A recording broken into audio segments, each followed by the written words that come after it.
Vidya Bharati international school Tinsukia art competition পাতিছিলে যোৱা নৱেম্বৰ মাহৰ 9 তাৰিখে আৰু আজি 11/2/2025 তেওঁলোকে প্ৰাইজ ডিষ্ট্ৰিবিউশ্যন কৰিছিলে আৰু এয়া হৈছিলে ডুমডুমা অঞ্চল ভিত্তিক আৰ্ট কম্পিটিশ্যন আৰু তাৰে কিছু আপোনালোকক মই দেখাবলৈ চেষ্টা কৰিছোঁ। এয়া দেখিছেনে বৰ্তমান প্ৰাইজ ডিষ্ট্ৰিবিউশ্যন হোৱাৰ আগমুহূৰ্তৰ সময়খিনি আৰু সঁচাকৈয়ে ইণ্টাৰনেশ্যনেল বিদ্যাভাৰতী ইণ্টাৰনেশ্যনেল স্কুল তিনিচুকীয়াক অশেষ ধন্যবাদ জনাইছোঁ যে আমাৰ ডুমডুমা অঞ্চলৰ চুকে কোণে লুকাই থকা প্ৰতিভাবোৰ বিকাশৰ কাৰণে আপোনালোকে যি মহান প্ৰচেষ্টা ল'লে আপোনালোকক গৌৰৱেৰে কৃতজ্ঞতা জ্ঞাপন কৰিছোঁ।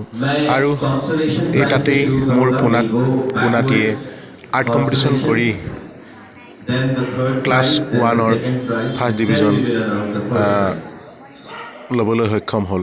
আৰু আচলতে কম্পিটিশ্যন কৰোৱাব লাগে, আটায়ে কৰাওক। কম্পিটিশ্যন কৰালে তেওঁলোকৰ মনবিলাক বিকাশ হয়, সাহস হয়। এয়া দেখিছেনে মোৰ ছোৱালীয়ে প্ৰাইজ লোৱাৰ সময়ত।